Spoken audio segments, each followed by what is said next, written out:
ஆச்சி twin bed non veg pickles வழங்கும் மணி செய்திகள். இணைந்து வழங்குபவர்கள் அரசன் சோ.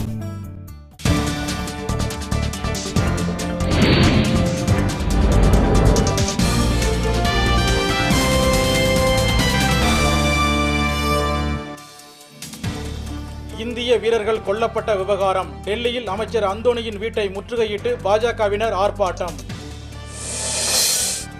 5 வீரர்கள் சுட்டுக் கொல்லப்பட்ட இடத்தில் ராணுவ தளபதி விக்ரம் சிங் நேரில் ஆய்வு செய்ய முடிவு. ஆந்திர அமைச்சர்கள் 7 பேர் சோனியாவுடன் சந்திப்பு. தனி தெலுங்கானா அமைக்க வேண்டாம் என கோரிக்கை. தொடர் மழை காரணமாக பொள்ளாச்சியில் கொப்பரை தேங்காய் உற்பத்தி பாதிப்பு. விவசாயிகள் கவலை. கேரளாவில் நிலச்சரிவு காரணமாக உயிரிழந்தோர் எண்ணிக்கை 16ஆக உயர்வு. கொச்சி வானூர்தி நிலையம் மீண்டும் திறப்பு. மேற்கு தொடர்ச்சி மலைப்பகுதியில் கனமழை. நெல்லை மாவட்ட அணைகளுக்கு நீர்வரத்து அதிகரிப்பு. புதுக்கோட்டையில் மாவட்ட நீதிபதியின் வீட்டில் 25 பவுன் நகை கொள்ளை. மர்ம நபர்கள் துணிகரம். கடலூர் அருகே நிதி நிறுவனத்தில் கட்டிய பணத்தை மீட்டு தரக்கோரி இளைஞர் தற்கொலை மிரட்டல்.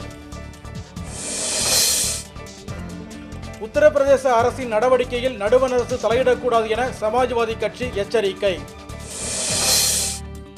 அல் கொய்தா மிரட்டலால் ஏமன் நாட்டில் தங்கியுள்ள அமெரிக்கர்கள் நாடு திரும்புமாறு ஒபாமா அரசு அறிவுறுத்தல்.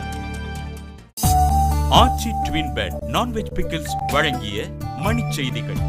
இணைந்து வழங்கியவர்கள் அரசன் சோ.